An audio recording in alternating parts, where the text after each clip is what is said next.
Everyone, स्वागत है आप सभी का जॉनियंस केमिस्ट्री में। तो दोस्तों आज हम चलिए अपना एमएससी फाइनल का सेकंड लेक्चर लेकर के चल रहे हैं। और हमने लास्ट लेक्चर में आपको बताया था कि हमारी जो वाइब्रेशनल स्पेक्ट्रोस्कोपी है, यानी कि एमएससी फाइनल की जो इनऑर्गेनिक जनरल इनऑर्गेनिक केमिस्ट्री की जो तुम्हारा फर्स्ट यूनिट है वो है vibrational spectroscopy, IR spectroscopy inorganic chemistry में। तो हमने उससे आपको बता दिया था कि इससे रिलेटेड कैसे कैसे क्वेश्चन आते हैं और इसका सिलेबस क्या है। तो आइए चलिए हम इस सेकंड लेक्चर में और उन क्वेश्चन को जो 5 क्वेश्चन लिखाए थे और आपको बता दिया था इसमें पूरा का पूरा आपका सिलेबस कवर हो जाएगा। उन्हीं में से हम पहला क्वेश्चन लेकर के चल रहे हैं और ये आपका क्वेश्चन है, देख लीजिए। Explain briefly the resonance Raman spectroscopy and इसके एप्लीकेशन और study of active site of metalloproteases. ये क्वेश्चन आपका हर साल लगभग पूछा ही जाता है, ऐसी कोई ईयर नहीं है इसमें से आपका क्वेश्चन ये वाला नहीं आया हो। ठीक है, तो आइए हम अच्छे से इस क्वेश्चन को सॉल्व करते हैं। अच्छा, इस क्वेश्चन में हम पढ़ने क्या क्या वाले हैं, देखो आपके शॉर्ट क्वेश्चन कौन कौन से सॉल्व होने वाले हैं ये भी आप देख लीजिए। इस क्वेश्चन के अंदर आपके शॉर्ट भी क्वेश्चन हो जाएंगे। देखो शॉर्ट क्वेश्चन में आपके एक तो पहला आपकी जो रमन स्पेक्ट्रोस्कोपी है,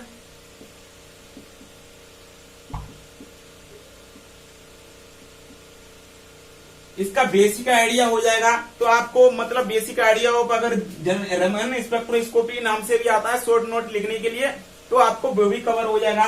उसके बाद आपकी आरआरएस कराएंगे हम। आरआरएस में अगर शॉर्ट क्वेश्चन आता है अलग से स्पेशल रेजोनेंस रमन स्पेक्ट्रोस्कोपी के में शॉर्ट नोट लिखिए, तो वो भी आपको कवर हो जाएगा इसी क्वेश्चन में। उसके बाद आरआरएस के एप्लीकेशन अगर लिखने को आते हैं, यानी आरआरएस मतलब रेजोनेंस रमन स्पेक्ट्रोस्कोपी, आर का मतलब रेजोनेंस, आर का मतलब रमन स्पेक्ट्रोस्कोपी, इसका पूरा नाम होता है रेजोनेंस रमन स्पेक्ट्रोस्कोपी। ठीक है भैया। अच्छा, इसके आरआरएस के एप्लीकेशन स्पेशल लिखने को आ सकते हैं। आरआरएस के एप्लीकेशन आ सकते हैं। और नंबर 40, ये तो क्वेश्चन आपका आता ही आता है, इसके एप्लीकेशन ये स्पेशल पूछा जाता है। और एप्लीकेशन में कौन सा एप्लीकेशन, एक्टिव साइट और मटेलोप्रोटीन्स की एक्टिव साइट पर इसका क्या एप्लीकेशन होता है, ये तो आपके कराइए। तो लगभग 4-5 और भी आपके शॉर्ट क्वेश्चन आपसे इसमें पूछे जाएंगे, वो इसी क्वेश्चन में हम कवर कर लेंगे। ठीक है, तो चलिए हम स्टार्ट करते हैं। ठीक है, हम स्टार्ट करते हैं। सबसे पहले हम देखेंगे, ये कह रहा है एक्सप्लेन कीजिए अच्छी तरह से, वो भी रेजोनेंस रमन स्पेक्ट्रोस्कोपी का, और उसके एप्लीकेशन बताइए। और एक इसका एप्लीकेशन है मटेलोप्रोटीन की स्टडी कैसे की जाती है एक्टिव साइट पर, वो बताइए। तो हम सबसे पहले स्टार्ट करते हैं।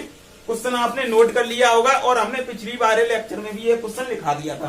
क्वेश्चन को हम मिटा देते हैं। ठीक है, आप एक बार नोट करना चाहते हो तो नोट कर लो, ठीक है, या स्क्रीनशॉट ले लो।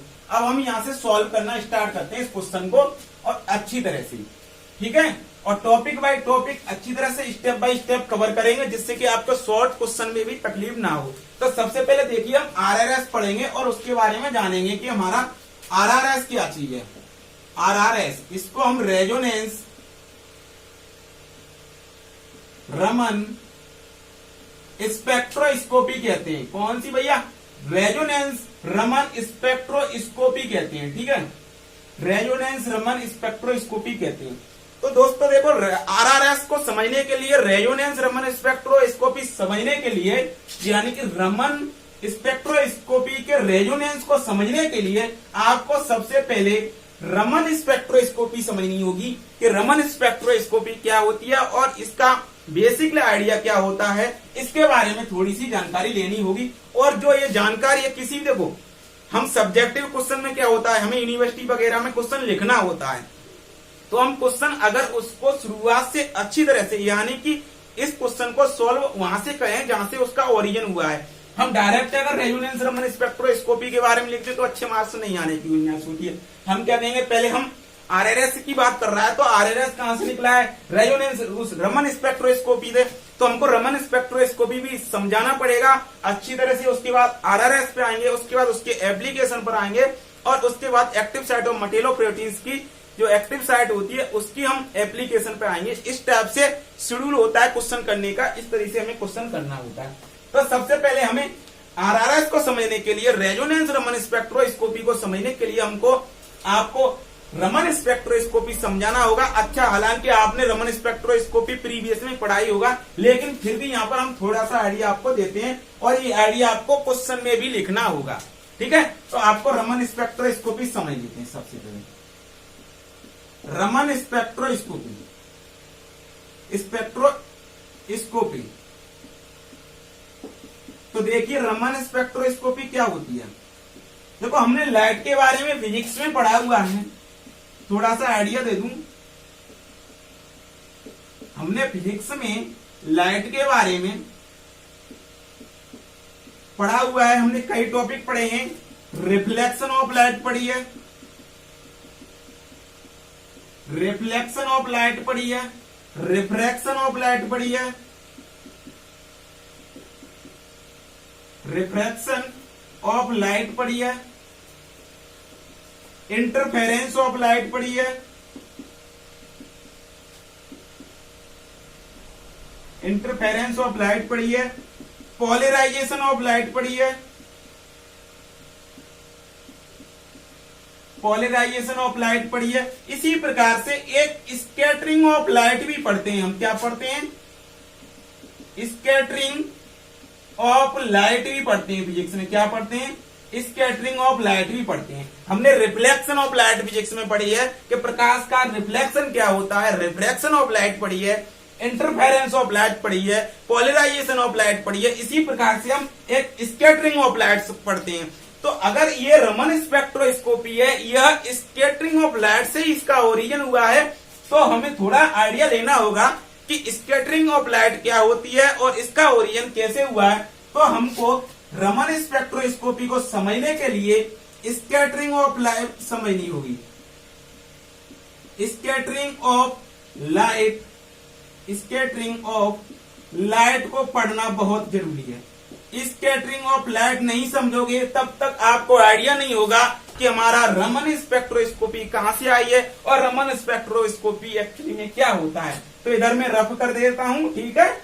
नोट करना चाहते तो कर सकते हो, लेकिन एग्जाम में आपको ये सब लिखना नहीं है। आपको स्कैटरिंग ऑफ लाइट से मतलब है, ठीक है। इधर देखिए, तो देखो हम स्कैटरिंग ऑफ लाइट को समझते हैं। तो देखो लाइट है हमारी, यानी कि प्रकाश, यानी कि लाइट का क्या हो रही है हमारी स्कैटरिंग। और स्कैटरिंग माने होता है हमारा फैलना। क्या होता है? फैलना। क्या होता है? फैलना, यानी कि लाइट का फैलना। अच्छा, लाइट स्कैटर्ड कब होगी? जब किसी पर मॉलिक्यूल्स पर, एटम पर, या किसी भी चीज पर, किसी भी मैटर पर, ये आपका मैटर है, कोई मैटर है, ये आपका क्या है? मैटर है। जब इस पर हम कोई रेडिएशन डालेंगे, कोई लाइट डालेंगे, तभी तो वो स्कैटर्ड होगी। क्या होगी? तभी तो हमारी स्कैटर्ड होगी। स्कैटर की कहानी तभी तो होगी। लाइट किसी पर पड़ेगी, जब तक लाइट किसी पर पड़ेगी नहीं तब तक लाइट फैलेगी नहीं, तब तक स्कैटर्ड होगी नहीं। अच्छा, कहानी क्या होती है? जब हम किसी भी मॉलिक्यूल्स पर कोई हमारा मॉलिक्यूल से है, एटम से है, क्या हो सकते हैं? देखो मैटर में क्या हो सकता है हमारा? मॉलिक्यूल्स हो सकता है, एटम हो सकता है, कोई हमारा चार्ज पार्टिकल होता है। ये हमारे कोई भी पार्टिकल्स होते हैं, चार्ज पार्टिकल, जैसे इलेक्ट्रॉन ही ले लो आप, ठीक है। ये क्या है? सारे के सारे हमारे पार्टिकल हैं। जब इन पर हमारी कोई रेडिएशन डाला, जब इन पर कोई लाइट पड़ी, तो लाइट स्कैटर्ड होगी।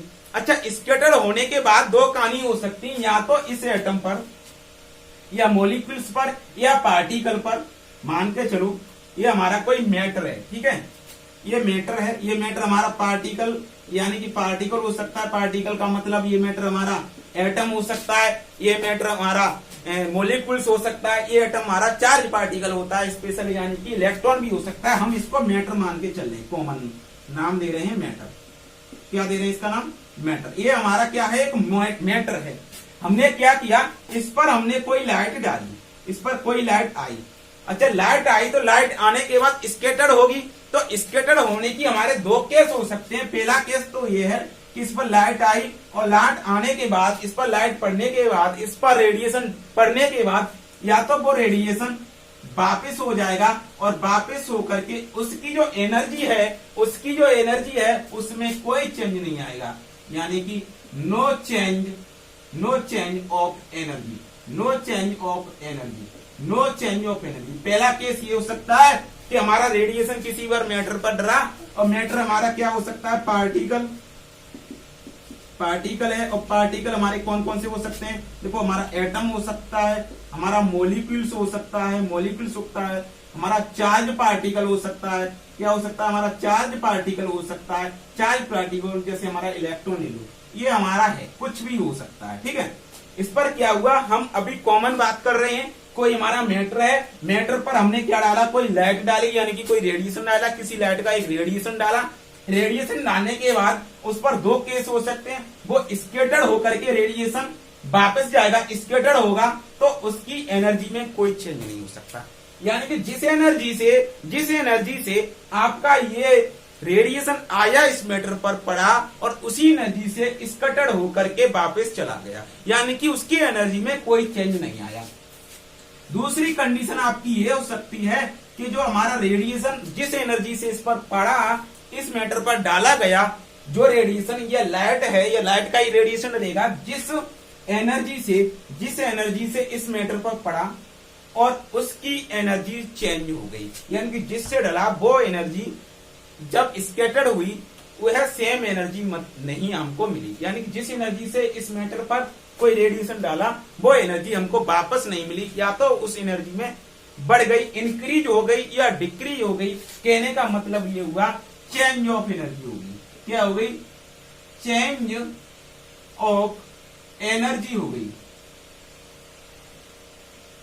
चेंज ऑफ एनर्जी होगी। तो हमारे पास दो केस ये आए कि हमारे पास कोई मैटर है, मैटर पर हमने कोई रेडिएशन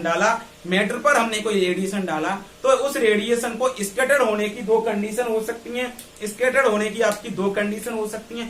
पहली कंडीशन आपकी ये हो सकती है कि जिस एनर्जी से, जिस फ्रीक्वेंसी से आपका जो मैटर पर पड़ा, जिस फ्रीक्वेंसी से आपका ये पड़ा, या जिस एनर्जी की फ्रीक्वेंसी से, जिस एनर्जी से आपका मैटर पर जो रेडिएशन पड़ रही है, जिस एनर्जी से पड़ी उसी एनर्जी से स्कैटर्ड होकर के वापस चली गई। यानी कि आने वाली एनर्जी और जाने वाली एनर्जी, किसकी एनर्जी, आने वाली रेडिएशन की एनर्जी और स्कैटर होकर के जाने वाली रेडिएशन की एनर्जी में कोई चेंज नहीं आया, तो वो हो सकता है पहला केस, यानी कि नो चेंज ऑफ एनर्जी। दूसरा आया कि हमने किसी मैटर पर रेडिएशन डाला और रेडिएशन डालने के बाद उस रेडिएशन डालने के बाद उसकी जो एनर्जी थी रेडिएशन की, वो या तो इंक्रीज हो गई या डिक्रीज हो गई, यानी कि उसकी एनर्जी में क्या आ गया, चेंज आ गया है। तो दो कंडीशन हो सकती हैं आपकी, पहली बात। अच्छा, एक बात समझ में ये आई कि हमने इस पर कोई रेडिएशन डाला, इस मैटर पर हमने कोई रेडिएशन डाला, इस पर हमारा रेडिएशन आया, तो ये रेडिएशन आकर के इस पर टकराएगा, ऐसी बात नहीं। अरे हमारे पास ये कोई मॉलिक्यूल्स है, इस पर हमने कोई रेडिएशन डाला तो इस पर आकर के टकराएगा, यानी कि इस पर कॉलिजन करेगा। क्या करेगा, कॉलिजन करेगा, संघट्ट बोलते हैं इसे हिंदी में, कॉलिजन करेगा। तो अगर वो कॉलिजन इस प्रकार का है कि उसकी एनर्जी में कोई चेंज नहीं हो रहा, तो इस प्रकार के कॉलिजन को इलास्टिक कॉलिजन कहते हैं। क्या कहते हैं, इलास्टिक कॉलिजन कहते हैं। कौन सा कॉलिजन कहेंगे, इलास्टिक कॉलिजन कहेंगे। अगर वो कॉलिजन इस प्रकार का है कि उसकी एनर्जी में, रेडिएशन की एनर्जी में चेंज हो गया, अब चाहे वो चेंज भाई साहब एनर्जी बढ़े, चाहे वो चेंज भाई साहब एनर्जी घटे, हमें कोई फर्क नहीं पड़ता। हमें केवल इससे मतलब है कि उसकी एनर्जी में क्या हुआ है भैया, चेंज हुआ है, उसकी एनर्जी में क्या हुआ है, चेंज हुआ है। तो उस प्रकार के कॉलिजन को अगर एनर्जी में चेंज हो रहा है तो उस प्रकार के कॉलिजन को इनइलास्टिक कॉलिजन कहते हैं, इनइलास्टिक कॉलिजन कहते हैं। कौन सा कॉलिजन कहते हैं, इनइलास्टिक कॉलिजन कहते हैं। इतनी बात हमें समझ में आई। अच्छा, इधर मैं आपको क्लियर करके लिख देता हूं एक बार, क्या समझ में आई। अभी हम रमन स्पेक्ट्रा जानने हैं, उसके बाद हम रेजोनेंस रमन स्पेक्ट्रा सीखेंगे और उसके बाद उसके एप्लीकेशन सीखेंगे। उसके बाद मटेलो प्रोटीन की एक्टिव साइट पर उसका एप्लीकेशन क्या होता है, उसका काम क्या है, मटेलो प्रोटीन की एक्टिव साइट का क्या करता है ये रेजोनेंस, उसकी कहानी को समझेंगे। That is very important. यह बहुत इंपॉर्टेंट कहानी रहने वाली है आपकी। यह कहानी बहुत इंपॉर्टेंट रहने वाली है और ये क्वेश्चन भी बहुत इंपॉर्टेंट है। तो हमने ये सीखा रमन स्पेक्ट्रोस्कोपी के लिए, रमन स्पेक्ट्रोस्कोपी सीख रहे हैं। इसके लिए हमने बताया आपको, स्कैटरिंग पढ़ना बहुत जरूरी है। इसका ओरिजिन स्कैटरिंग से हुआ था और स्कैटरिंग हमने आपको बता दी कि स्कैटरिंग भाई साहब आपकी दो तरीका से हो सकती है। स्कैटरिंग जब होगी जब आपका कोलिजन होगा, और कोलिजन आपका दो तरीका से हो सकता है, एक इलास्टिक कोलिजन, दूसरा इन इलास्टिक कोलिजन। दूसरी कंडीशन क्या हो सकती है? फर्स्ट इलास्टिक कोलिजन, दूसरी कंडीशन इन इलास्टिक कोलिजन।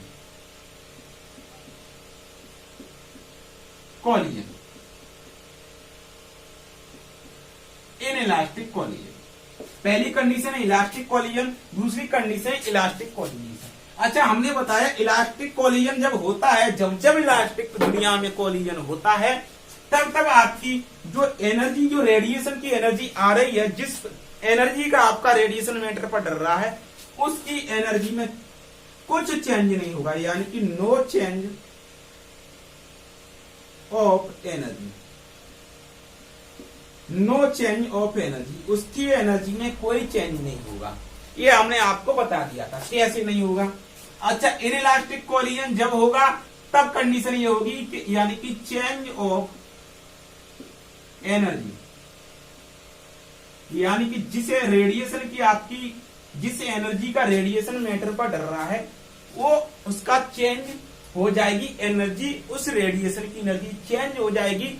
वो होता है इनइलास्टिक कोलिजन। और इलास्टिक कोलिजन का मतलब होता है उसकी एनर्जी में कोई चेंज नहीं है। किसकी एनर्जी में चेंज नहीं आएगा? मैटर पर जो आपका रेडिएशन पड़ रहा है, जो आपकी लाइट डर रही है, उसकी एनर्जी में कोलिजन के बाद, अगर ये हमारा मैटर है, ये हमारा क्या है भैया? मैटर है। इस पर हमने कोई रेडिएशन डाला, इस पे कोलिजन हुआ, अगर इस कोलिजन के बाद उसकी एनर्जी में चेंज आ जाए, क्या आ जाए?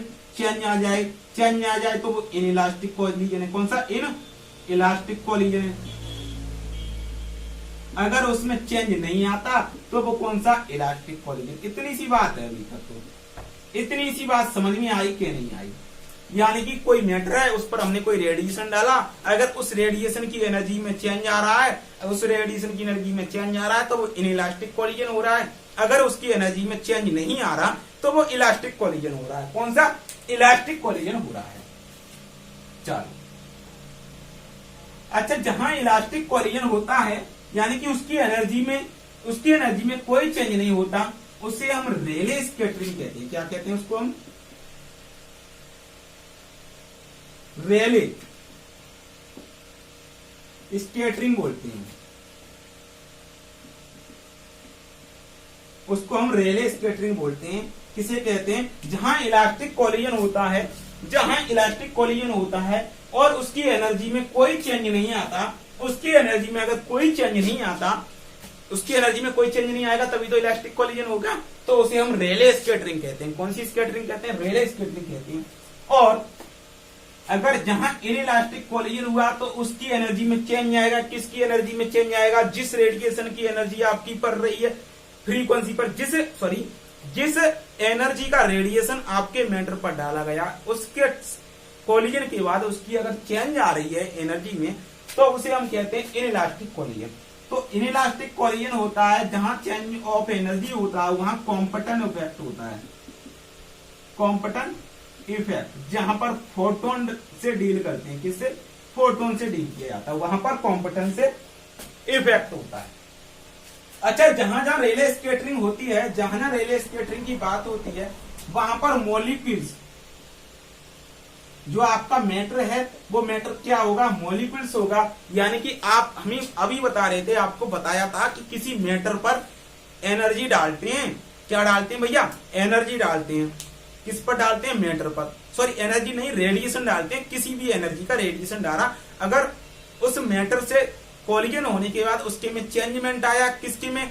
उस रेडिएशन की एनर्जी में अगर चेंज आ गया, तो क्या है, इलास्टिक इनइलास्टिक कॉलिजन है। अगर चेंज नहीं आया तो इलास्टिक कॉलिजन है।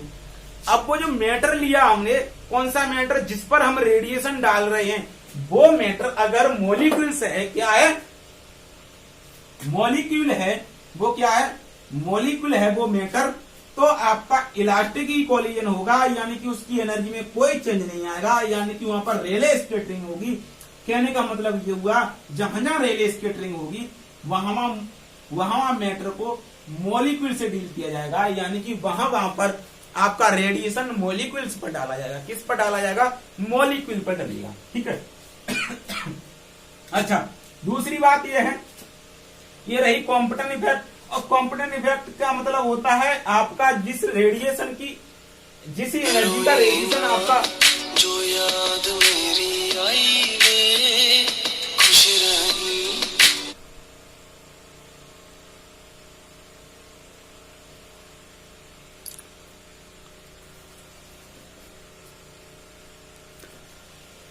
अच्छा, दूसरी बात ये रही कि हमारा अगर ये कॉम्पिटन इफेक्ट होता है, यानी कि चेंज ऑफ एनर्जी हो रही है, इनइलास्टिक कॉलिजन हो रहा है, तो वहां पर हम डील करते हैं चार्ज पार्टिकल से। किससे, चार्ज पार्टिकल से।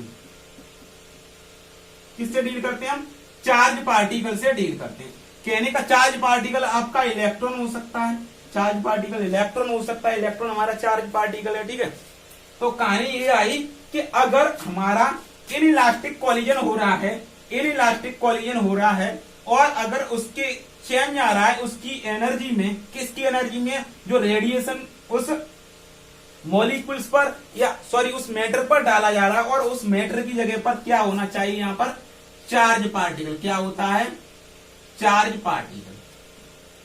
अभी हम मैटर की बात कर रहे थे कि हमारा रेडिएशन किस पर डालते हैं, मैटर पर डालते हैं, लेकिन अगर वहां पर रेले स्कैटरिंग हो रही है तो वहां पर मैटर की जगह मॉलिक्यूल होगा, रेडिएशन मॉलिक्यूल्स पर डालेंगे।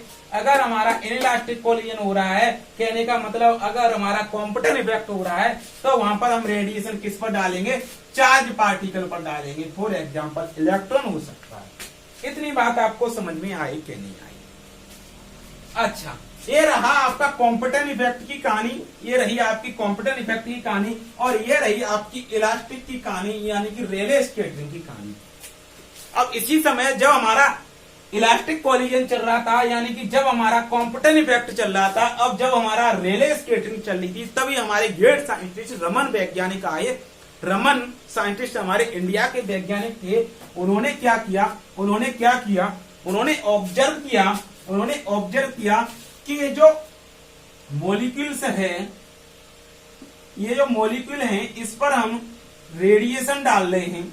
रेडिएशन डाल रहे हैं, मॉलिक्यूल्स है तो सीधी बात है रेले स्कैटरिंग होगा। रेले स्कैटरिंग होगा का मतलब यह है कोई चेंज नहीं होगा एनर्जी में, कोई चेंज नहीं होगा इसकी एनर्जी में। किसकी एनर्जी में, इसकी रेडिएशन की एनर्जी में कोई चेंज नहीं होगा।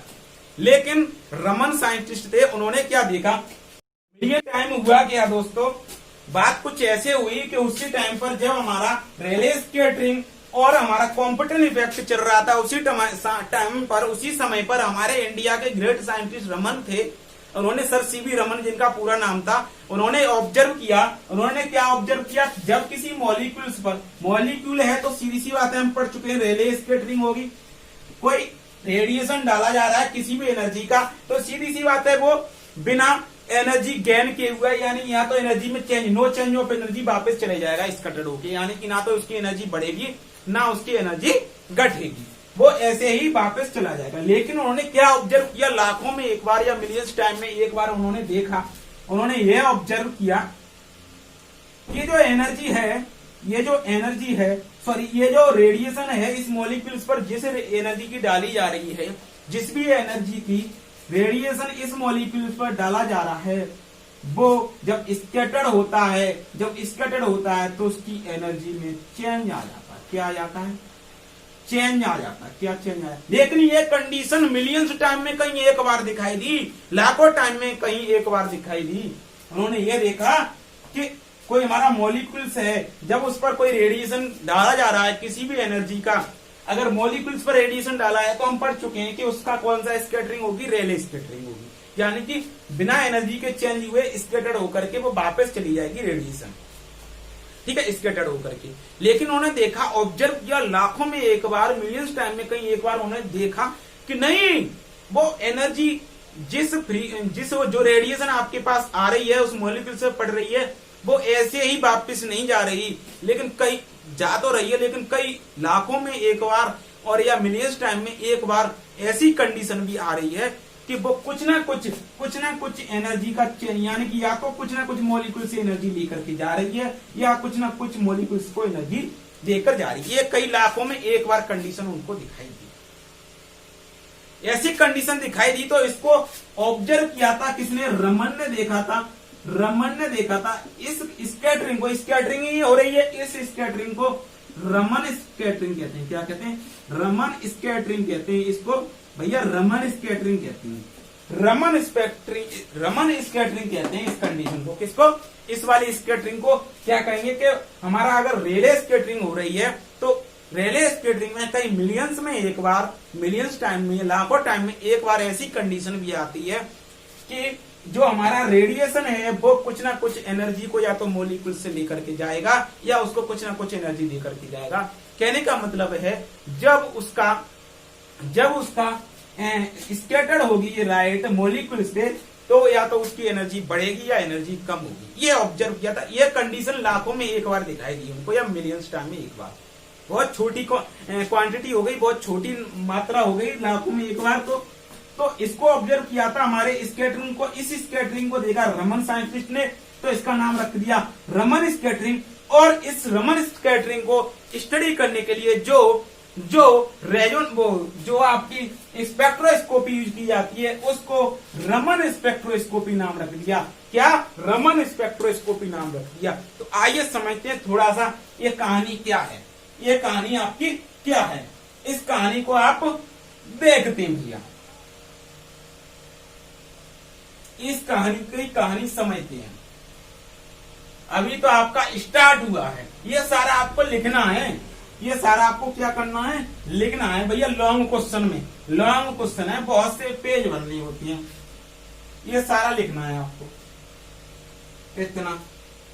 अब कहानी देखते हैं हम रमन स्पेक्ट्रोस्कोपी। रमन स्पेक्ट्रोस्कोपी क्या समझ में आया? हमारा कोई मैटर है, क्या है? मैटर मीन्स मॉलिक्यूल्स है, हमारा कोई मैटर है, इस पर किसी भी रेडिएशन डाला जा रहा, हमने कोई भी इसकी एनर्जी कोई भी हो सकती है इस रेडिएशन की, ठीक है। रेडिएशन कहां से आया? इलेक्ट्रोमैग्नेटिक रेडिएशन हो सकता है, कुछ भी हो सकता है। और वह रेडिएशन कौन सी है? मोनोक्रोमिक लाइट है, मोनोक्रोमिक। ये फर्स्ट ईयर में आप लोग पढ़ के आए होंगे, ठीक है। मोनोक्रोमिक लाइट वगैरह क्या होती है आप सब स्टडी करके, ज्यादा डिटेल में नहीं जा रहा, मोनोक्रोमिक में आप पढ़ के ही आए। तो इस पर क्या हुआ? मैटर पर हमने मोनोक्रोमिक लाइट आ रहा, तो पहली कंडीशन तो हमने स्टडी की थी, या तो क्या होगी? रेले स्कैटरिंग होगी। कौन सी स्कैटरिंग होगी? आपकी रेले स्कैटरिंग होगी। रेले स्कैटरिंग का मतलब है कि इस पर भाई साहब ये जिस एनर्जी का रेडिएशन पड़ा और उसी एनर्जी का रेडिएशन वापस हो गया स्कैटर होकर के, यानी कि इसकी एनर्जी में कोई चेंज नहीं आया। इधर लिख दे रहा हूं, नो चेंज ऑफ एनर्जी, इसकी एनर्जी में कोई चेंज नहीं आया। पहली कंडीशन ये हो सकती है। दूसरी कहानी ये हो सकती है कि जिस एनर्जी का रेडिएशन इस मैटर पर पड़ा वो इससे कोलिजन किया और कोलिजन करने के बाद कुछ ना कुछ इस मॉलिक्यूल से एनर्जी लेकर के स्कैटर्ड हुआ, एनर्जी लेकर के स्कैटर्ड हुआ, तो इसे बोलते हैं anti stocks. Anti stocks, anti stocks की कहानी ये होती है, इसमें एनर्जी बढ़ जाती है। कैसी हो जाती है? एनर्जी हो जाती है इंक्रीज भैया, इस रेडिएशन की एनर्जी हो जाती है इंक्रीज। यानी कि जिस मॉलिक्यूल्स पर एनर्जी पड़ी, वो सॉरी रेडिएशन डाला, अगर वो रेडिएशन उस मॉलिक्यूल से एनर्जी लेकर के उसकी एनर्जी इंक्रीज हो रही है तो उसे anti stocks line, anti stocks कहते हैं। अगर वो रेडिएशन, ये रेडिएशन, ऐसी भी कहानी हो सकती है। दूसरी कहानी ये तो हो सकती है, ये जो रेडिएशन पड़ा इस पर, इस मैटर पर ही पड़ा होगा, इस मैटर से इसने कोलिजन किया होगा। क्या किया होगा? कोलिजन किया होगा। क्या किया होगा, कोलिजन किया होगा। और कोलिजन करने के बाद कहानी ये हो सकती है, या तो ये एनर्जी अपनी जिस एनर्जी से आया था वही एनर्जी इसको थोड़ी सी दे करके तब स्कैटर्ड हो, यानी कि अपनी खुद की एनर्जी इस मैटर को या मॉलिक्यूल्स को दे करके तब स्कैटर्ड हुआ। कहने का मतलब इसकी एनर्जी हो गई इंक्रीज, एनर्जी इनर्जी। तो इसको कहते हैं हम स्टोक्स, क्या कहते हैं, स्टोक्स बोलते हैं इसे, स्टोक्स। स्टोक्स में क्या होता है, एनर्जी इंक्रीज हो जाती है, इसकी एनर्जी कम होगी। तो हमारे पास तीन कंडीशन होती हैं, तीन कंडीशन होती हैं। कौन सी तीन कंडीशन, ये वाली तीन कंडीशन हुई है आपकी कि मोनोक्रोमिक लाइट को किसी मैटर पर डाला, किसी मैटर पर डाला, तो पहली कंडीशन ये हो सकती है रेले स्कैटरिंग होगी, यानी कि उसकी एनर्जी में कोई चेंज नहीं होगा। रेले स्कैटरिंग होगी, उसकी एनर्जी में कोई चेंज नहीं होगा, यानी कि जिस एनर्जी की फ्रीक्वेंसी से आया, सॉरी जिस एनर्जी का रेडिएशन उस पर मैटर पर पड़ा, उसी एनर्जी का रेडिएशन वापस हो गया, यानी कि रेले स्कैटरिंग हो गई, नो चेंज ऑफ एनर्जी हो गई। दूसरी कहानी आई, जो रेडिएशन आया, जिस एनर्जी से आया, वो थोड़ी सी इस मॉलिक्यूल से कोलिजन किया, कोलिजन करने के बाद अपनी खुद और उससे एनर्जी लेकर के चला गया, यानी कि उसकी एनर्जी कुछ बढ़ गई, तो उसे कहते हैं एंटी स्टॉक। और अपनी कुछ एनर्जी इस मॉलिक्यूल्स को दे गया और अपनी एनर्जी कम करके अगर इधर चला गया तो उसे कहते हैं स्टॉक। इतनी कहानी थी आपकी रमन स्पेक्ट्रोस्कोपी। यह हमें सीखना था कि रमन स्पेक्ट्रोस्कोपी ये है, इतना पढ़ना था। और ब्रीफली में तो आप लोग प्रीवियस में पढ़े, हमें इतना ही कहानी समझनी थी। और यही आपका अगर अलग से शॉर्ट क्वेश्चन आता है तो यही पूछा जाएगा शॉर्ट नोट में कि रमन स्पेक्ट्रोस्कोपी शॉर्ट नोट लिखिए, ठीक है। तो शॉर्ट नोट में इतना ही काफी होता है और इतना ही लिखना होता है, ठीक है। स्पेशल कोई टॉपिक है नहीं है आपका रमन स्पेक्ट्रोस्कोपी, वो आपका एमएससी प्रीवियस में था जो आप पढ़ चुके हैं। इतना हमें आइडिया लेना था और ये लिखना भी है, ठीक है, एग्जाम में इस क्वेश्चन के लिए। इसके बाद हमें पढ़ना है वो है resonance Raman spectroscopy, that is very important. ये क्वेश्चन एमएससी फाइनल के लिए बहुत ही इंपॉर्टेंट है, बहुत ही इंपॉर्टेंट है, आता है हर साल। ये आपको नंबर दिलाता है हर साल, क्या कराता है, आपको नंबर दिलाता है हर साल आता है, हर साल पूछा जाता है, ठीक है। तो अब देखते हैं हम रेजोनेंस रमन स्पेक्ट्रोस्कोपी। अब स्टडी करेंगे, हमने रमन स्पेक्ट्रोस्कोपी सीख लिया। कौन सा स्पेक्ट्रोस्कोपी पढ़ा हमने, रमन स्पेक्ट्रोस्कोपी पढ़ा, रमन स्पेक्ट्रोस्कोपी पढ़ा। और अब है हमको इसका रेजोनेंस पढ़ना है, क्या रेजोनेंस रमन स्पेक्ट्रोस्कोपी पढ़ना है। इसको हम शॉर्ट में आरआरएस भी बोलते हैं, क्या बोलते हैं इसको शॉर्ट में, हम आरआरएस भी बोलते हैं। अब हमको रेजोनेंस रमन स्पेक्ट्रोस्कोपी को पढ़ना है। तो रेजोनेंस रमन स्पेक्ट्रो क्या होती है, ये क्या है, इसके एप्लीकेशन क्या है, इसके बारे में क्या है, सारी की सारी कहानी हम बताते हैं। तो चलिए आइए डिस्कस करते हैं रेजोनेंस रमन स्पेक्ट्रोस्कोपी के बारे में कि रेजोनेंस रमन स्पेक्ट्रोस्कोपी क्या है, ये क्या है। पहला कंडीशन देखो, इसके क्या हो सकते हैं पॉइंट। पहला पॉइंट तो आपका यही है कि रेजोनेंस जो रमन स्पेक्ट्रोस्कोपी है, resonance Raman spectroscopy is nothing, just it is the application part, specific application part of Raman spectroscopy. यानी कि जो हमारी रेजोनेंस रमन स्पेक्ट्रोस्कोपी ये कुछ नहीं है, ये कुछ नहीं है, ये केवल एक एप्लीकेशन पार्ट है, एक स्पेशल एप्लीकेशन पार्ट है रमन स्पेक्ट्रोस्कोपी का। पहला पॉइंट ये हो सकता है रमन रेजोनेंस यानी कि RRS, resonance Raman spectroscopy is nothing just it is the application specific है, वो क्यों है बताऊंगा। Specific application part of Raman spectroscopy, Raman spectroscopy. पहला पॉइंट तो ये हो सकता है। अच्छा, अगला पॉइंट आप क्या जानते हो रेजोनेंस रमन स्पेक्ट्रोस्कोपी के बारे में। अगला पॉइंट आपका ये होता है, ये भाई वर्क करता है, ये रिलीजन वर्क एज अ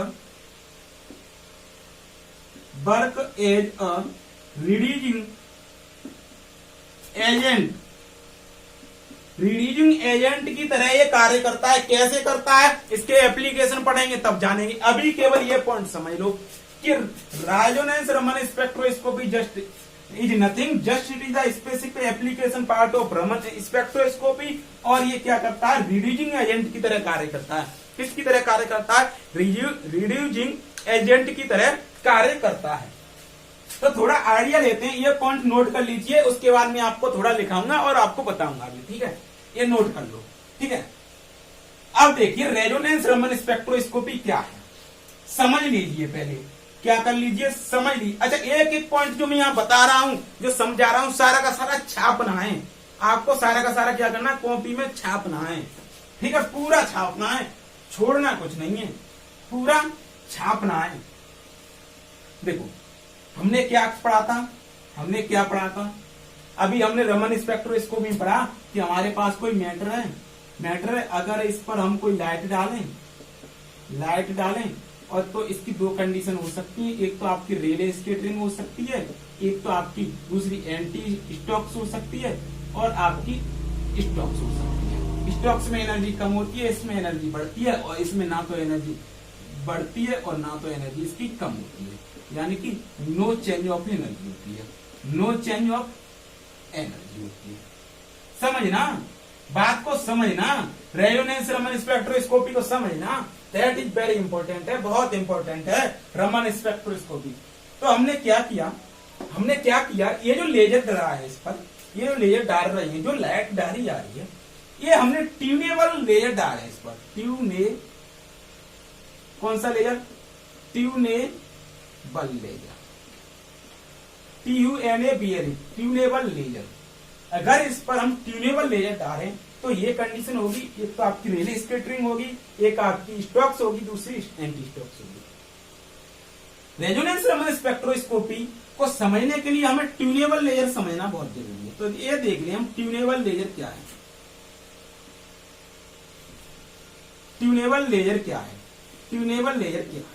तो देखो ट्यूनेबल लेजर क्या होता है, ये एक ऐसा लेजर है जो किसी भी मैटर पर, मॉलिक्यूल्स पर, ये एक ऐसा सोर्स होता है जिससे हम लाइट को डालते हैं, रेडिएशन को डालते हैं किसी भी मैटर पर, किसी भी मैटर, मॉलिक्यूल्स या चार्ज पार्टिकल, एटम्स पार्टिकल, किसी पर भी हम डालते हैं।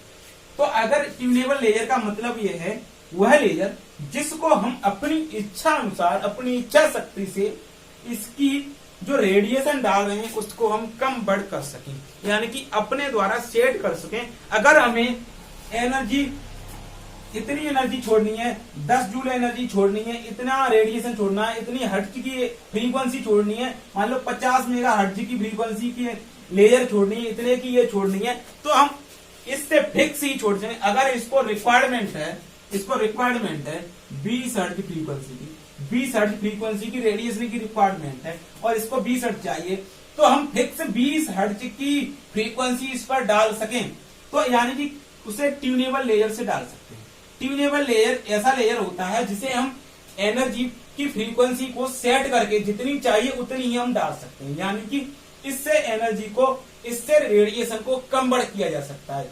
इससे हम चाहें जितनी रेडिएशन, जितनी फ्रीक्वेंसी की रेडिएशन को, अगर जितनी 20 की चाहिए हर्ट्ज की तो 20 फ्रीक्वेंसी की रेडिएशन डाल सकते हैं, 40 की चाहिए तो 40 फ्रीक्वेंसी की रेडिएशन डाल सकते हैं। कहने का मतलब ये हुआ कि जो ट्यूनेबल लेजर है वो ऐसा लेजर होता है जिससे हम किसी भी फ्रीक्वेंसी की लेजर को कम बढ़ कर सकते हैं, यानी कि हमें जितनी आवश्यकता हुए उतनी फ्रीक्वेंसी की लेजर को डाल सकते हैं। ट्यूनेबल लेजर का मतलब है हम सेट करके फिक्स अमाउंट की लेजर को डाल सकते हैं, फिक्स अमाउंट की लेजर को, ये होता है ट्यूनेबल लेजर। तो कहानी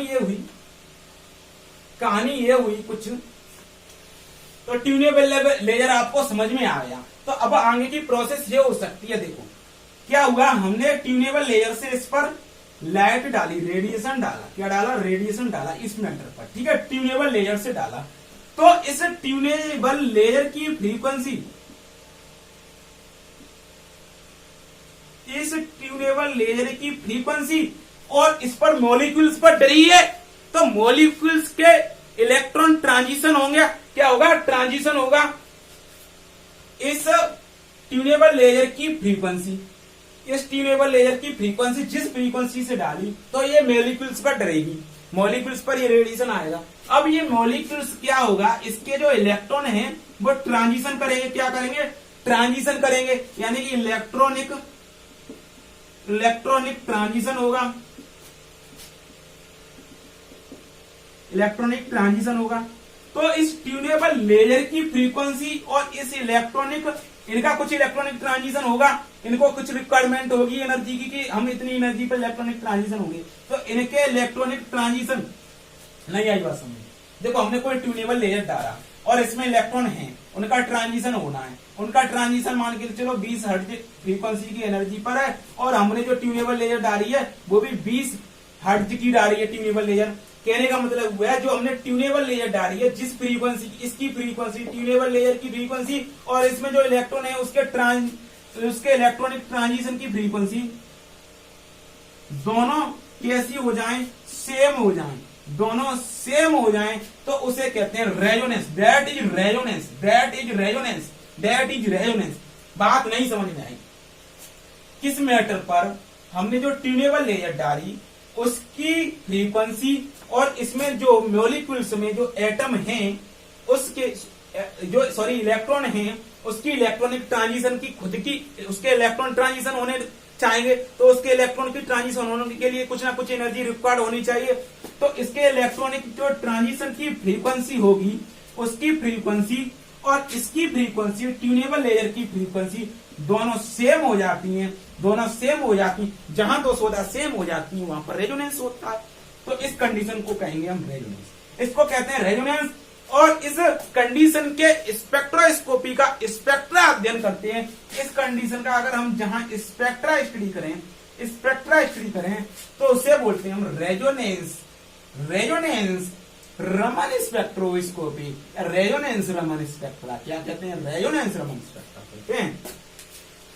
बात समझ में आई कि नहीं? देखो एक बात अच्छी तरह से फिर समझा देता हूं, एक बार अच्छी तरह से मैं आपको फिर समझा देता हूं। रेजोनेंस स्पेक्ट्रोस्कोपी समझना बहुत जरूरी है। जब रेजोनेंस रमन आरआरएस ही नहीं समझोगे तो इसके एप्लीकेशन आप कैसे समझोगे? और मटेरियल प्रोटीन्स में क्या है, एक्टिव साइट पर ये क्या काम करता है और वहां पर इसका क्या एप्लीकेशन है, दैट इज वेरी इंपॉर्टेंट है। ये चीज बहुत इंपॉर्टेंट है। अब उसको समझने के लिए आपको भाई पहले आरआरएस तो आना चाहिए कि एक्चुअल में आरआरएस है क्या चीज। तो देखो एक बार समझ लो फिर आरआरएस क्या है। हमारा कोई मॉलिक्यूल्स है, मैटर है, इस पर हमने कोई रेडिएशन डाला और वो रेडिएशन हमने ट्यूनेबल लेजर से डाला। ट्यूनेबल लेजर हमने आपको बता दिया। और इसमें क्या होगा, रेले स्कैटरिंग ही होगी, इसमें भी आपकी एंटी स्टॉक्स भी होगी और आपकी स्टॉक्स भी होगी। स्टॉक्स में एनर्जी कम होती है, एंटी स्टॉक्स में एनर्जी बढ़ती है। इसमें ना तो एनर्जी बढ़ती है और ना ही एनर्जी कम होती है, यानी कि नो चेंज ऑफ एनर्जी होती है। इतनी बात समझ आए। हम कह रहे थे कि इसमें क्या होते हैं, इलेक्ट्रॉन होते हैं। इलेक्ट्रॉन होंगे इस मॉलिक्यूल्स में, क्या होंगे, इलेक्ट्रॉन होंगे। और इलेक्ट्रॉन ट्रांजिशन करने के लिए बोलते हैं, क्या करने के लिए, ट्रांजिशन। और इलेक्ट्रॉन का ट्रांजिशन करने के लिए कुछ ना कुछ एनर्जी रिक्वायर्ड होगी। तो हम कह सकते हैं, यानी कि अब जो इस पर लेजर की, जिस ट्यूनेबल लेजर से इस पर रेडिएशन डाला उसकी कुछ ना कुछ एनर्जी होगी, कुछ ना कुछ एनर्जी होगी। मान के चलो इसकी जो ट्यूनेबल लेयर की एनर्जी है 20 हर्ट्ज है, 20 हर्ट्ज की फ्रीक्वेंसी डाली, 20 हर्ट्ज की फ्रीक्वेंसी डाली, ठीक है। तो अगर इस ट्रांजिशन के लिए जो आपको फ्रीक्वेंसी चाहिए वो भी 20 हर्ट्ज है, इसकी फ्रीक्वेंसी 20 हर्ट्ज है और इसकी भी फ्रीक्वेंसी, ट्यूनेबल लेयर से हमने जो आपका रेडिएशन डाला, आपका क्या डाला भैया, रेडिएशन डाला, उसकी भी फ्रीक्वेंसी आपकी 20 हर्ट्ज है और इसको इलेक्ट्रॉन को ट्रांजिशन होने के लिए आपकी फ्रीक्वेंसी 20 हर्ट्ज चाहिए। तो जब ये दोनों कंडीशन सेम हो जाती हैं, ऐसी कंडीशन सेम हो जाती है, तब वहां पर क्या होता है, रेजोनेंस होता है। क्या होता है वहां पर, रेजोनेंस होता है। और इस रेजोनेंस को स्टडी करने के लिए जो स्पेक्ट्रा यूज होता है, उसे हम रेजोनेंस रमन स्पेक्ट्रा कहते हैं। रेजोनेंस रमन स्पेक्ट्रा या रेजोनेंस रमन स्पेक्ट्रोस्कोपी कहते हैं, या शॉर्ट में इसको ही आरआरएस कहते हैं। बात समझ में आए कि नहीं आए? कुछ कहानी ऐसी है कि हमारा मॉलिक्यूल्स है, उसके इलेक्ट्रॉन होते हैं, इलेक्ट्रॉनों को ट्रांजिशन कराने के लिए कुछ ना कुछ फ्रीक्वेंसी की हमें एनर्जी रिक्वायरमेंट होती है, कुछ ना कुछ फ्रीक्वेंसी का हमें रेडिएशन चाहिए होता है। रेडिएशन डल रहा है यहाँ पर तो रेडिएशन फ्रीक्वेंसी होगा, तो कुछ ना कुछ फ्रीक्वेंसी का हमें रेडिएशन चाहिए होगा।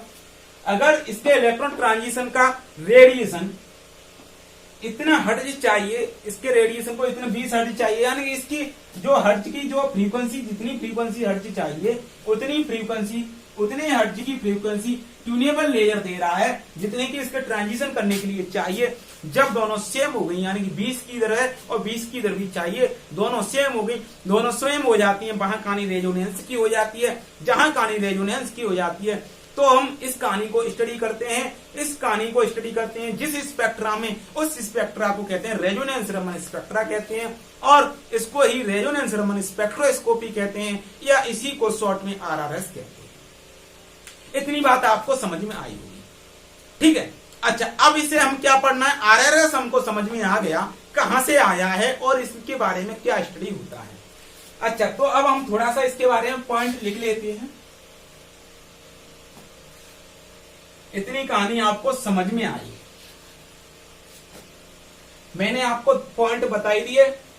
पहला पॉइंट था कि जो RRS रेजोनेंस रमन स्पेक्ट्रोस्कोपी होती है, देखो मैंने आपको पॉइंट बताई दिया। फर्स्ट पॉइंट ये है कि जो RRS resonance Raman spectroscopy is nothing, just it is the specific application part of Raman spectroscopy, Raman spectroscopy. दूसरा पॉइंट आपको बताया कि ये बर्क एज रिड्यूसिंग एजेंट की तरह कार्य करता है। किसकी तरह कार्य करता है? Reducing agent. अच्छा, चलिए आपको पॉइंट समझ में आए। देखो, RRS is nothing, just it is the specific application part of Raman spectroscopy. Resonance Raman spectroscopy भाई साहब कुछ नहीं है, ये केवल स्पेसिफिक एप्लीकेशन पार्ट है रमन स्पेक्ट्रोस्कोपी का। दूसरा पार्ट ये है कि ये वर्क एज रिड्यूसिंग एजेंट, ये रिड्यूसिंग एजेंट की तरह कार्य करता है। वो कैसे करता है वो हम आपको एप्लीकेशन में पढ़ेंगे।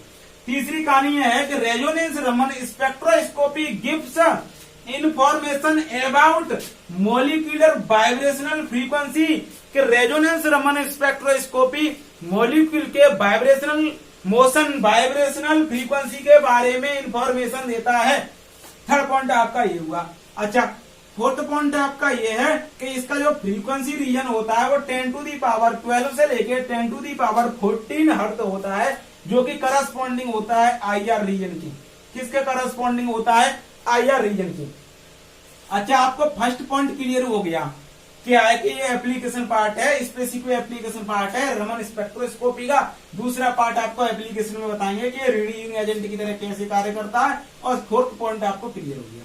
अच्छा, थर्ड पॉइंट आपको थोड़ा डाउट होगा कि रेजोनेंस रमन स्पेक्ट्रोस्कोपी कैसे इंफॉर्मेशन देती है वाइब्रेशनल स्पेक्ट्रोस्कोपी के बारे में। अच्छा, मैं आपको एक सुंदर बात बताऊं। सुंदर बात तो यह है कि रेजोनेंस रमन स्पेक्ट्रोस्कोपी है, ये मॉलिक्यूल के वाइब्रेशन के बारे में जानकारी देती है, मॉलिक्यूल्स के वाइब्रेशन के बारे में जानकारी देती है। कैसे देती है? आ जाओ समझ लो कैसे देती है, आ जाओ समझ लो। ये सारा का सारा आपको लिखना है, जो बता रहा हूं सब छापना है पूरा 20 नंबर में। अच्छी तरह से इसलिए समझ रहे हैं क्योंकि भैया ऑब्जेक्टिव भी तो आ सकता है, तो टिक कैसे लगाएंगे? जब अच्छी तरह से नॉलेज होगी, जब अच्छी तरह से नॉलेज होगी तो टिक लगा दोगी, ठीक है। ये है, तो देखो हम समझ रहे हैं। देखो मॉलिक्यूल्स होता है हमारा मॉलिक्यूल्स क्या क्या कर सकता है? देखो वाइब्रेशन भी करता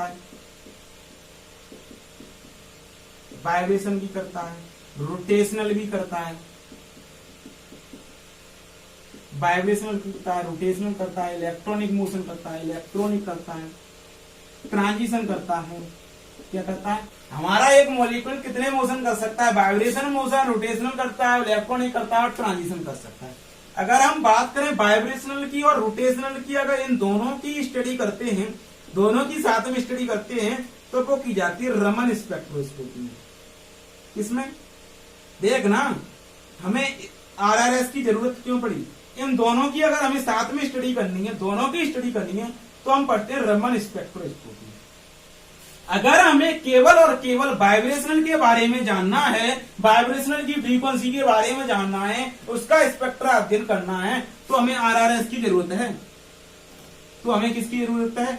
RRS की, यानी कि रेजोनेंस रमन स्पेक्ट्रोस्कोपी में ओनली और ओनली वाइब्रेशनल फ्रीक्वेंसी के बारे में स्टडी की जाती है, वाइब्रेशनल के स्पेक्ट्रा के बारे में अध्ययन करते हैं। ये होता है आपका RRS। इतनी बात समझ में आई कि नहीं आई?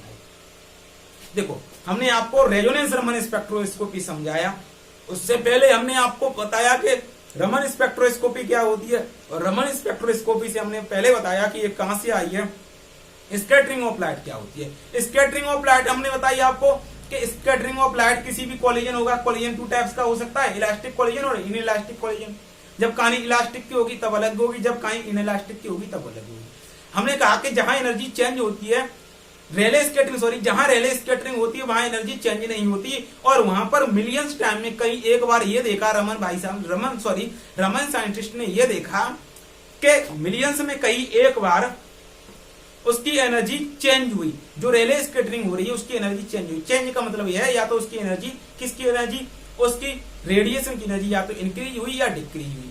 तो ये ऑब्जर्व किया और इस प्रकार के स्पेक्ट्रा को, इसकी स्कैटरिंग को उन्होंने रमन स्कैटरिंग नाम दे दिया, और इस प्रकार के स्पेक्ट्रा को अध्ययन करने के लिए उन्होंने रमन स्पेक्टर रख दिया। और रमन स्पेक्ट्रा की कहानी हमने आपको बता दी कि कहाँ रेले होगा, एंटी स्टोक्स स्टोक्स होगा। फिर हमने बताया कि आपका जो RRS होता है, रेजोनेंस रमन स्पेक्ट्रोस्कोपी होता है, ये कैसे होता है, इसे ट्यूनेबल लेयर से छोड़ते हैं, और ट्यूनेबल लेयर की फ्रीक्वेंसी और ट्रांजिशन इलेक्ट्रॉन होते हैं, उनकी फ्रीक्वेंसी जब दोनों सेम हो जाती हैं तो वहां पर रेजोनेंस हो जाता है। जब वहां पर रेजोनेंस हो जाता है तब उसके स्पेक्ट्रा को अध्ययन करने के लिए, स्टडी करने के लिए जो स्पेक्ट्रोस्कोपी चाहिए उसे हम रेजोनेंस स्पेक्ट्रोस्कोपी कहते हैं। हमने रेजोनेंस स्पेक्ट्रोस्कोपी बताई कि हम कोई ट्यूनेबल लेयर से किसी भी मॉलिक्यूल्स पर हमने रेडिएशन डाला, तो उस ट्यूनेबल लेयर का रेडिएशन और उसमें जो मॉलिक्यूल्स है उसमें इलेक्ट्रॉन के ट्रांजिशन का रेडिएशन, दोनों जब सेम हुए, दोनों की जो फ्रीक्वेंसी थी दोनों जब सेम हो गई, दोनों की कहानी सेम हो गई, तब वहां पर रेजोनेंस हो गया। और जहां पर रेजोनेंस हो गया तो उस प्रकार के स्पेक्ट्रा को स्टडी करने के लिए हमें कोई स्पेक्ट्रोस्कोपी चाहिए। तो इस प्रकार के स्पेक्ट्रा को स्टडी करने के लिए हम रेजोनेंस स्पेक्ट्रा यूज करते हैं, तो उसको हम रेजोनेंस स्पेक्ट्रोस्कोपी कहते हैं। और हमने ये भी बताया आपको कि जो पॉइंट बताए कुछ, रेजोनेंस स्पेक्ट्रोस्कोपी होता है ये एक मॉलिक्यूल्स के वाइब्रेशन फ्रीक्वेंसी के बारे में स्टडी देता है, उसके बारे में इंफॉर्मेशन देता है, मॉलिक्यूल्स की वाइब्रेशन फ्रीक्वेंसी के बारे में देता है इंफॉर्मेशन, और ये एक रिड्यूसिंग एजेंट की तरह कार्य करता है। और हमने ये बताया कि जो आपकी रेजोनेंस रमन स्पेक्ट्रोस्कोपी होती है, इट इज द नथिंग, ये कुछ नहीं है, ये केवल एप्लीकेशन पार्ट है किसका, रमन स्पेक्ट्रोस्कोपी का। ये कैसे आपको प्रूफ होगा, जब आप इसके एप्लीकेशन पढ़ोगे, मोटोरोला प्रोटीन्स के लिए एप्लीकेशन पढ़ोगे, तब आपको समझ में आएगा कि रिड्यूसिंग एजेंट की तरह कार्य कैसे करता है, और आपको ये भी समझ में आएगा कि इसका एप्लीकेशन पार्ट कैसे है रमन स्पेक्ट्रोस्कोपी का। तो आप वीडियो बहुत लंबी खिंच गई, नेक्स्ट लेक्चर में हम इसके एप्लीकेशन पढ़ेंगे और मटेलो प्रोटीन के अभी ये क्वेश्चन पूरा नहीं हुआ है, 20 नंबर आपके पूरे नहीं हुए। अभी तो आपने सिर्फ सीखा है कि रेजोनेंस रमन स्पेक्ट्रोस्कोपी क्या है, अभी तो इसमें बहुत कुछ बाकी है, अभी तो स्टार्टिंग हुआ है, अभी तो मूवी पूरी बाकी है, अभी तो इसमें आपको एप्लीकेशन सीखने। उसके बाद मेन पॉइंट तो यही है कि मटेलो प्रोटीन्स के लिए इसकी एक्टिव साइट पर क्या काम होता है, कैसे वर्क करता है और इसके एप्लीकेशन क्या होती है, ये काम आपको सीखना। अभी तो इतना टाइम और लग गया, अभी इसी क्वेश्चन को समझाने इतना ही टाइम और बना लगा। अगर ये आपको समझ में आया हो तो वीडियो को लाइक कीजिए, और अगर कोई फिर भी अगर आपको डाउट है रेजोनेंस रमन स्पेक्ट्रोस्कोपी को समझने में, या रमन स्पेक्ट्रो इतना समझ आया, इसमें अगर आपको डाउट है तो आप नीचे कमेंट कर दीजिए, ताकि मैं अब नेक्स्ट जो वीडियो कल बनाऊंगा आपको एप्लीकेशन इसके रेजोनेंस रमन स्पेक्ट्रोस्कोपी के और मटेलो प्रोटीन्स के एक्टिव साइट पर इसका क्या इफेक्ट है, क्या एप्लीकेशन है, क्या वर्क होता है, जब बताऊंगा तो अगर आपका कोई डाउट है तो उसको मैं पहले आपको यहाँ पर बता दूंगा कि आपका डाउट ये है, आपको नहीं समझ में आया तो दोबारा से आपको यहाँ पर एक्सप्लेन कर दूंगा इस चीज को। उसके बाद में आगे इस क्वेश्चन को आगे को सॉल्व कराऊंगा, यानी कि एप्लीकेशन पार्ट कराऊंगा RRS का। ठीक है, तो बने रहिए हमारे साथ। और आपको अब थोड़ा मतलब कुछ फॉल्ट था, टेक्निकल फॉल्ट मान लीजिए, कुछ बॉडी फॉल्ट मान लीजिए, मेरा कुछ स्वास्थ्य सही नहीं था, इसलिए आपकी ये सीधी नहीं आ पाई वीडियो। अब लगातार आपकी वीडियो आती रहेंगी, और जल्दी से जल्दी MSc फाइनल का तो जल्दी ही कोर्स करा देंगे 10-15 दिन में, क्योंकि एग्जाम पास में है फाइनल वालों की, तो शायद तो होने वाले अगले महीने में ही हो जाएंगे। तो फाइनल का जल्दी से कोर्स कराएंगे और अब प्रीवियस का भी कोर्स स्टार्ट कर देंगे। तो चैनल को सब्सक्राइब कीजिए अगर आप चैनल पर नए हो तो, क्योंकि आपको पूरा कोर्स यहाँ पर कराया जाएगा, MSc का, फाइनल का भी, प्रीवियस का भी, और उधर CSI या नेट और गेट के लिए सीरीज चली रही है। तो चैनल पर आप नए हो तो चैनल को सब्सक्राइब कीजिए, वीडियो को लाइक कीजिए, अगर कोई डाउट है तो कमेंट कीजिए, हम आपको रिप्लाई करेंगे, नेक्स्ट लेक्चर में बता देंगे आपके डाउट को सोल्यूशन। ठीक है। और ज्यादा से ज्यादा अपने दोस्तों को शेयर कीजिए ताकि उनको भी ये इन्फॉर्मेशन पहुंच सके और आप वो भी आसानी से अपने इस कोरोना टाइम में पढ़ाई को, एमएससी के एग्जाम की प्रिपरेशन अच्छी तरह से कर सकें। तो आप सभी का एक बार फिर से बहुत बहुत धन्यवाद। Thank you.